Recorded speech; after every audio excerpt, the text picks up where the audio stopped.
Lumaki akong sanay sa simpleng buhay sa bukid, sa barangay Kamandungan, isang maliit na baryo sa paanan ng kabundukan ng Negros Occidental.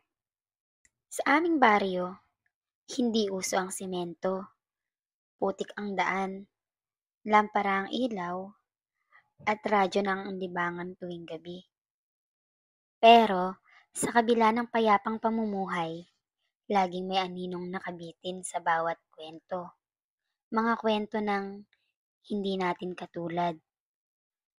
Ang tinutukoy ng mga matatanda, ang mga nilalang na hindi mo raw mararamdaman kung kailan darating, mapagkunwari, tahimik, at laging malapit sa mga paboritong pagkain. Atay, bituka, puso ng tao't hayop, at sa gitna ng tubuhan, may isang bahay na palaging tahimik kahit anong oras ng araw. Yun yung bahay ni Lolo Estong. Hindi ko siya lubusang kilala. Wala akong naririnig na masamang ginagawa niya. Pero may kung anong kakaibang presensya tuwing makakasalubong ko siya. Ang mga mata niya tila laging mapula. Madalas siyang nakatitig sa kawalan. Pero para bang may sinusubaybayan siyang hindi natin nakikita. Huwag kang lalapit dyan sa bahay sa tubuhan, sabi ni Mama tuwing umaga bago ako pumunta sa bukid. Tahimik ang aswang bago ito kumilos. Hindi ko yun sineryoso noon. Hanggang sa isang umaga, bumungad sa amin ang bangkay ng kalabaw ni Mang Turing. Bago po natin ituloy ang kwento, huwag kalimutang mag-like at subscribe bilang suporta sa channel na ito. Ang balita ay parang apoy, mabilis na kumalat sa buong baryo. Dumagsa ang mga tao sa gilid ng tubuhan, kung saan natagpuan ang bangkay. Buo pa ang katawan ng kalabaw, pero ang mga laman loob nito, wala na. Malinis ang pagkakakuha, parang may sanay na nag-opera sa ilalim ng buwan. Siguro aso lang yan, sabi ng isang tambay. Bakit yung puso lang at atay ang nawala? Tanong ni Mang Enzo, matandang manginginom. Tumahimik ang lahat, walang gustong magsalita. Pero ang tingin ng mga tao ay sabay-sabay na baling sa direksyon ng kubo ni Lolo Estong, doon sa gitna ng tubuhan. Nung mismong araw ding na yun, nadaanan ko si Lolo Estong habang pauwi mula sa sapa. May dala siyang balde na may takip. Mainit naman nung araw na yun. Mataas ang sikat ng araw. Pero bakit balot na balot siya ng long sleeves at sombrero? Habang naglalakad siya, biglang tumapon ng konting laman ng balde. Pulang likido ang dumaloy pababa sa gilid. Napahinto ako. Napansin niyang nakatingin ako. Tiningnan niya rin ako at ngumiti siya. Pero hindi ito karaniwang ngiti. Parang napilitan lang siyang ngitian ako. Parang sinadyang takpan ng kung anumang tunay na anyo sa likod ng kanyang muka. Mainit ngayon, iho, aniya. Hindi ako nakasagot. At habang naglalakad siyang papalayo, napansin kong hindi siya naiwanan ng anino. Hinayaan ko na nga lang. Nung kinagabihan, habang nagpapahinga kami, may narinig kaming mga kaluskus sa bubong. Si Papa, agad niyang kinuha ang gulok at lumabas. Ako naman, sumilip ako sa siwang ng kahoy sa bintana namin. Sa liwanag ng buwan, may nakita akong anino. Parang tao pero may pakpak. Malaki naman, maitim, at gumagapang sa bubungan namin. Tumingala ito, Hindi ko nakita ang buong muka, pero ang mga mata nito ay maputi, walang balintataw. Sa isang iglap, tumalon ito papunta sa direksyon ng tubuhan at nawala sa dilim.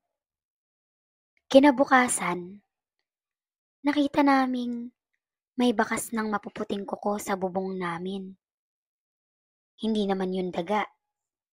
Palagay ko, hindi rin yun sa tao. Sa takot at pag-aalala namin, pinatawag namin si Aling Lusing, ang kilalang albularyo sa kabilang baryo. Hindi siya karaniwang lumalabas sa gabi.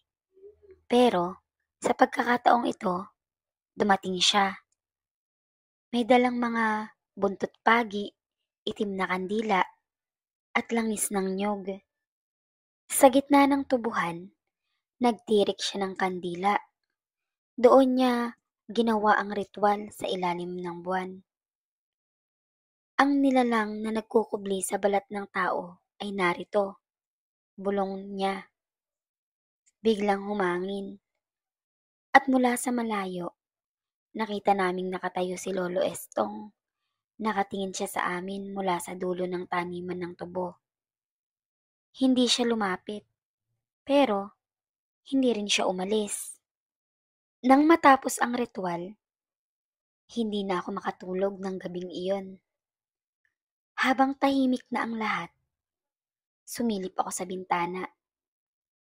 At sa kabila ng liwanag ng buong buwan, may isang nilalang na lumitaw mula sa tubuhan. Si Lolo Estong. Dahan-dahan siyang lumabas mula sa pagitan ng mga tubo. Lumakad siya sa gitna ng kalsadang putik. Walang sapin sa paa. Tila walang pakiramdam sa tinik at batong tinatapakan. Pero ang pinaka nakakatindig balahibo, wala akong nakitang anino ni Lolo Estong. Hindi ko alam kung nakikita ko ba ang totoo o baka naman namamalikmata ako. Pero sa liwanag ng buwan, sa kinang ng pilak sa paligid, lahat ng bagay may anino, maliban kay Lolo Estong. Kinabukasan, dinalaw ako ni Aling Lusing. May dala siyang maliit na bote ng banlaw na langis ng nyog. Ginagamit daw sa mga aswang. Ikaw ang piniling tagabantay, Marco.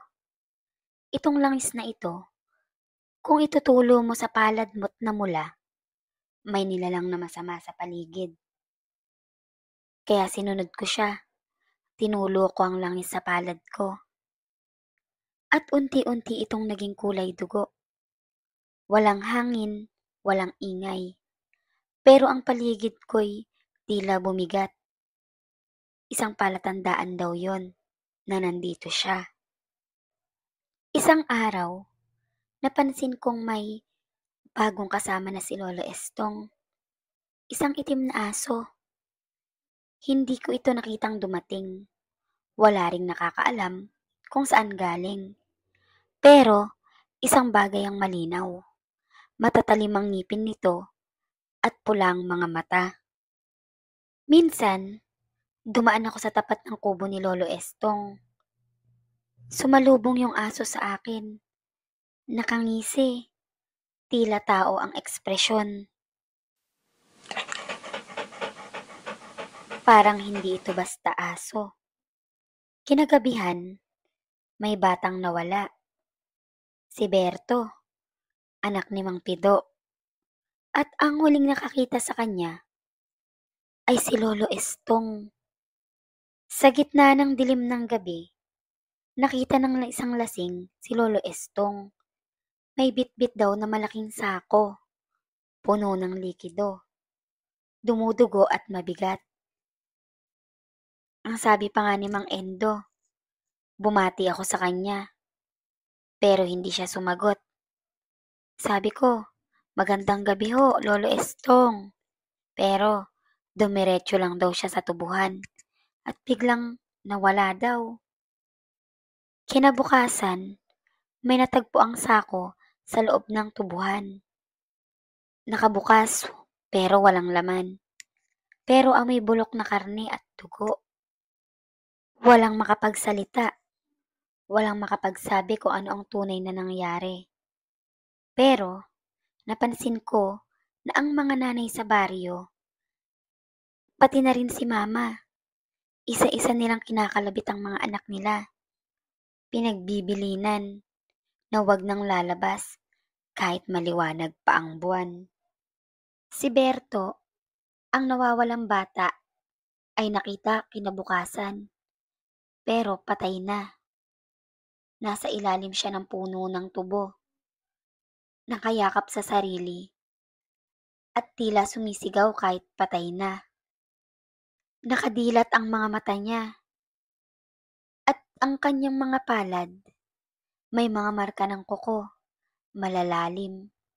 Parang pilit siyang kinakaladkad sa lupa habang siya'y lumalaban. Nakita ni Aling Lusing ang itsura ng bata, at ang sabi niya, nakita daw ng bata ang anyo ng aswang. At hindi daw yun basta aswang, kundi matagal nang nagkukubli, matagal nang nambibiktima. Nagsimula na ang mga bulungan, mula sa mga iskinita hanggang sa munisipyo. At ang pangalang sinasabi nila sa mga bulong-bulungan nila, si Lolo Estong daw, ay hindi tao. Nakaramdam ako ng takot mula kay Aling Lusing.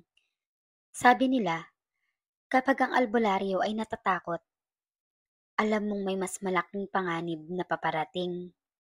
Si Aling Lusing, na hindi kailanman umiwas sa gulo ng kababalaghan, ay nagpasya ng umalis kinabukasan. Pero hindi na siya umabot sa terminal. Ang katawan niya ay natagpuan sa masukal na bahagi ng tubuhan. Nakasubsob sa sariling dugo. Walang sugat sa labas ng katawan. Pero nang siyasatin ng doktor ng bayan, wala na yung atay niya. Ang sabi ng mga matatanda sa baryo, tinarget daw si Aling Lusing. Alam daw kasi na siya lang ang nakakakita sa tunay na anyo. Takot na ang mga matatanda, pero kaming mga kabataan, punong-puno ng tanong at galit.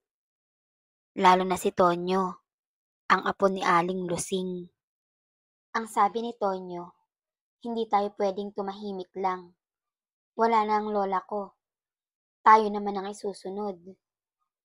Ang sabi naman ni Lira, kung hindi tayo maniniwala sa matanda, baka tayo na lang ang susunod. Nagpasya silang sumubaybay sa kubo ni Lolo Estong sa gabi. At kung kaya nilang kunan ng ebidensya, mas mabuti.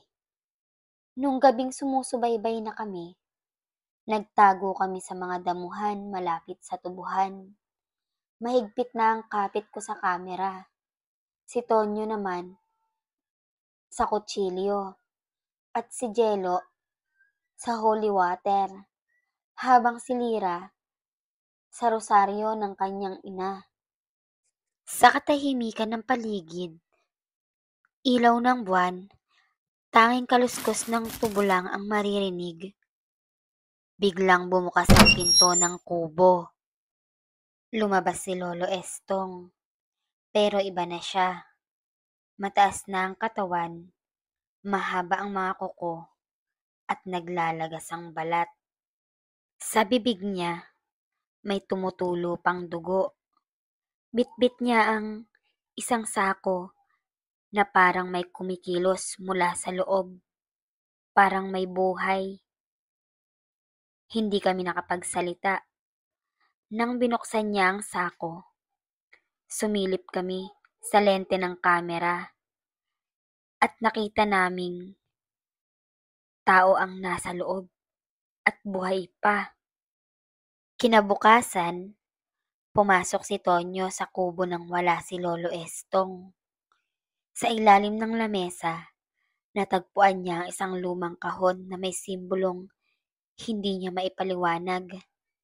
Yung nasa loob ng kahon ay tuyong buntot ng pusa, bungo ng ahas, at isang lumang aklat na may sulat kamay. At ang mga pahinay kulay ugat ng dugo. Ang pamagat ng lumang aklat sa harap ay mga dasal ng katawang walang kaluluwa. Binasa ni Tonyo ng malakas ang nakasulat. Sa dugo ng bata, sa laway ng gabi, tawagin ng totoong anyo, hubarin ang balat ng tao. Biglang tumunog ang kampana sa simbahan. Malakas, paulit-ulit.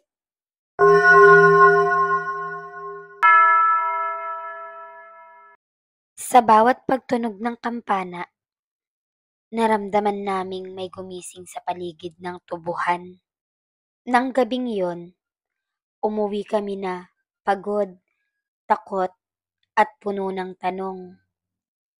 Ngunit sa kalagitnaan ng gabi, may narinig akong tunog sa sahig ng aking silid. Parang may gumagapang. Akala ko, daga.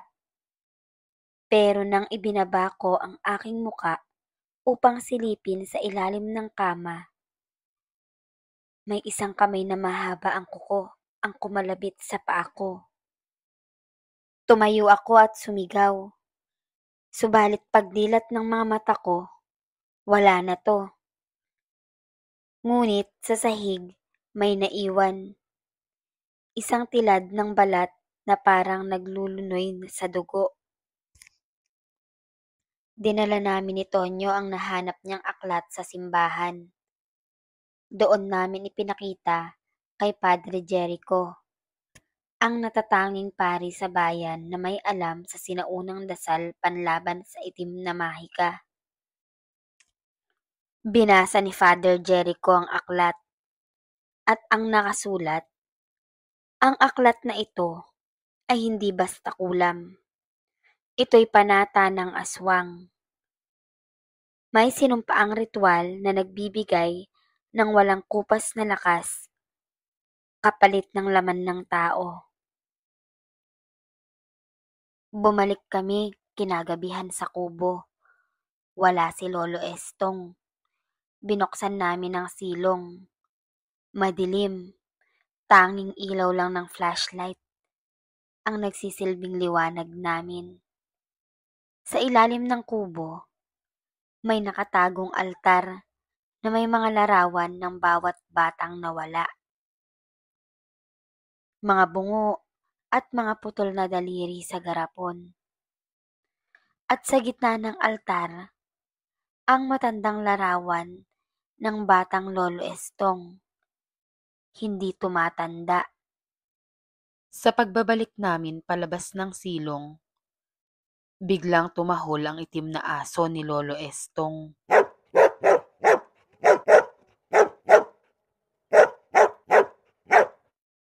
Hinabol kami nito hanggang sa kalsada. Binato-bato ni Tonyo sa ulo ang aso at tumama. Bigla itong bumagsak pero walang galaw. Tumigil kami habang naghahabol ng hininga. Akala namin tapos na. Pero ilang sandali lang, tumayo ulit ang aso. Nakakiling ang ulo. Duguan ng muka. Sabi ni Lira, hindi yan hayop. Multo yan na nagtatago sa balat ng hayop. At nang lumapit ito sa liwanag ng poste, napansin naming hindi ito naglalakad sa paa, kundi sa mga kamay. Pinasok namin kinabukasan ang pinakaloob ng tubuhan. Doon sa lugar kung saan bawal magtanim, sabi ng matatanda. Makapalang mga dahon, madilim kahit tanghali, at may amoy na mabaho, parang nabubulok na laman. Sa gitna ng mga tuyong tubo, may hukay. At sa hukay, may mga bitin na bilanggong bata. Nakagapos, may hina, may mga kagat sa leeg. Nabubuhay pa sila, pero halos wala ng malay. At bawat isa'y nawalan ng kaunti, kuko, balat, o bahagi ng laman. Isa lang ang ibig sabihin nito. Hinihintay lang silang humina bago kainin ng buo. Nang gabing yun, nagtipon kami sa gitna ng baryo para ipahayag sa mga tao ang aming nadiskubre. Pero bago pa kami makapagsalita, may dumating isang matandang lalaki. Hubad sa itaas, balot ng putik at tuyong dugo. Wala siyang muka. Ang balat ng muka niya ay parang tinanggal at sa likod nito'y lumulutang na mga mata't bibig sa hangin. Nagkagulo ang mga tao dahil sa takot, nagsigawan, at ang mga bata nagtatakbuhan. Sumigaw si Father Jericho. Hindi yan si Estong. Isa yan sa mga dating biktima na ginawa nilang alagad. At bago pa kami tuluyang makatakbo, lumipad ito papunta sa bubong ng simbahan. Nagpakawala ng malakas na sigaw na parang nakakabingi. Natapos ang gabing yon na puno ng takot hanggang sa dumating na naman ang kabilugan ng buwan. Ang araw na ito, ayon sa aklat ni Lolo Estong, ay sagrado. Sa bawat buwan, kailangan niyang mag-alay ng isang kaluluwa para manatiling buhay. At ngayong gabi, ang nakatakdang ialay ay si Tonyo. Si Tonyo ay natagpo ang wala sa kama niya. Naiwang bukas ang bintana, may dugo sa sahig, at paalis na ang bakas ng paa. Hinuli siya nang hindi namin napansin at dinala sa gitna ng altar. Buhay pa, pero natutulog sa ilalim ng gayuma. Lahat kami, lalo na ako, ay lumuhod na sa simbahan. Wala nang ibang lakas, kundi panalangin at tapang. Ngayong gabi, haharapin namin si Lolo Estong. Sa panaginip ni Lira, kinausap siya ng yumaong si Aling Lusing at binulong nito sa kanya. Sa ilalim ng pinakamatandang tubo, may bato. Doon nakaugat ang kaluluwa niya. Agad naming hinalukay ang lugar kinabukasan. Pala, piko, sulo, halos buong araw kaming naghukay. Hanggang sa tumama kami sa itim na bato na may ukit ng mga mata at bibig. Parang sinisigaw sa katahimikan. Nagsalita si Father Jericho. Ito ang pusod ng kanyang kapangyarihan. Kung masisira ito, masisira siya. Pero hindi ito basta-basta nadudurog. Kinailangan namin ng isang bagay na mas banal kaysa bakal. Nang sumapit ang gabi, tinipon kami lahat ni Father Jericho sa simbahan. Dala niya ang mga agimat ng isang dating tagapagtanggol ng bayan. Isang palaspas na isinawsaw sa langis ng Nazareno at sinabuyan ng dugo ng puting tandang.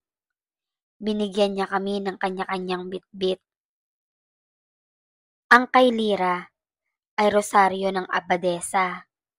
Sa akin, krus na gawa sa kahoy ng krus ni Kristo. Replika pero banal. Ang kay Jello, garapon ng banal na tubig. At si Father naman, ang palaspas.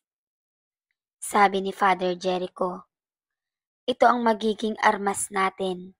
Pero tandaan ninyo, kung sakaling kayo'y matuklaw o madaan sa gayuma, huwag titigil sa pagdasal. Sa kalagitnaan ng gabi, habang tahimik ang buong baryo, kami lang ang gumalaw. Lumapit kami sa altar. Nandun si Lolo Estong, nakatalikod, nakaluhod sa harap ng batong may basang dugo. At sa harap niya, si Tonyo, nakahiga, may kandilang nakapalibot, nakasuot ng puti. Hindi na siya humihinga ng mabilis, pabagal na ng pabagal. Ang huling yugto ng ritual ay paglaslas sa puso. Pero bago pa mahawakan ni Lolo Estong ang itak, sumigaw si Father Jericho. Sa ngalan ni Kristo, itigil mo ito. Binuhusan niya ng banal na tubig si Lolo Estong. Sumigaw ito ng malakas at biglang nagbago ang anyo. Naglalagas na ang balat, tumubo ang buntot, umusbong ang pakpak ng paniki, nagliliyab ang mga mata, at ganap na siyang isang aswang. Nagkaroon ng matinding labanan sa altar. Binato ng aswang si Jello, tumilapon at tumama sa puno. Si Lira naman, tumakbo kay Tonyo at winisikan ng banal na tubig ang katawan nito. Ako naman ang humarap sa aswang. Nilabanan ko siya ng krus. Kada dampi ng krus sa balat niya, kumakapal ang usok. Nangingisay siya, pero hindi siya sumusuko. Hawak niya ako sa leeg at pinipiga niya ito ng mahigpit. Nagsalita si Father Jericho. Sa bato! Basagin ang bato! Binitbit ni Lira ang palaspas. Tumakbo papunta sa batong may ukit. Binagsak niya ito sa bato. Sumabog ang liwanag na parang nagugunaw ang lupa. Sumigaw si Lolo Estong.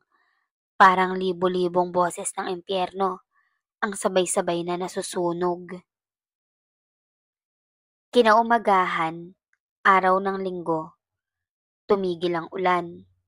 Ang hangin ay payapa. Nakita naming natutulog si Tonyo, buhay, at si Lolo Estong, abo na lang. Sa gitna ng altar, wala na ang bato, wala na ang dugo, wala na ang impyerno. Ang mga bata sa hukay ay nailigtas. Bagamat payat, nabawi silang buhay. Ang tubuhan, pinasabog ng mga otoridad, pinalitan ng simbahan at paaralan. Nasa likod ng bawat tubo ang lihim. Ngayon, sa bawat pagsibol ng bagong tanim, tanong pa rin ng bayan, ilang Lolo Estong pa kaya ang naririto at nakatingin lang mula sa dilim. Akala namin tapos na ang lahat, pero kinagabihan, muling dumilim ang langit. Walang buwan, walang bituin. Minsan pa'y narinig namin ang huni ng matandang sigaw. Huni ni Lolo Estong, pero mas mababa at mas malamig. Nagdasal si Father Jericho. Hindi pa tapos ang sumpa. Hindi lang si Lolo Estong ang may kasalanan. Isa lang siya sa tagapagmana. Tila na-shock si Lira sa mga narinig niya at napatanong siyang, may natira pa? May mas matanda pa kay Lolo Estong? Nagsaliksik kami. Dinala namin sa kumbento ang natirang mga sulat ni Lolo Estong. Isang pangalan ang paulit-ulit na lumalabas. Ang ina ng lupa. Siya ang pinagkalooban namin ng aming panata. Doon kami napatda. Ang matandang tagamantay ng simbahan, Si Lola Bering na 97 taong gulang ay laging naroon sa misa, pero hindi kailanman nagkukrus at hindi rin tinatablan ng usok ng insenso. Nang gabing yon, pinuntahan namin siya sa likod ng simbahan at nakita naming nakatayo siya sa gitna ng itim na punong kahoy, walang saplot, may mga ugat ng tubo na bumabalot sa kanyang balat.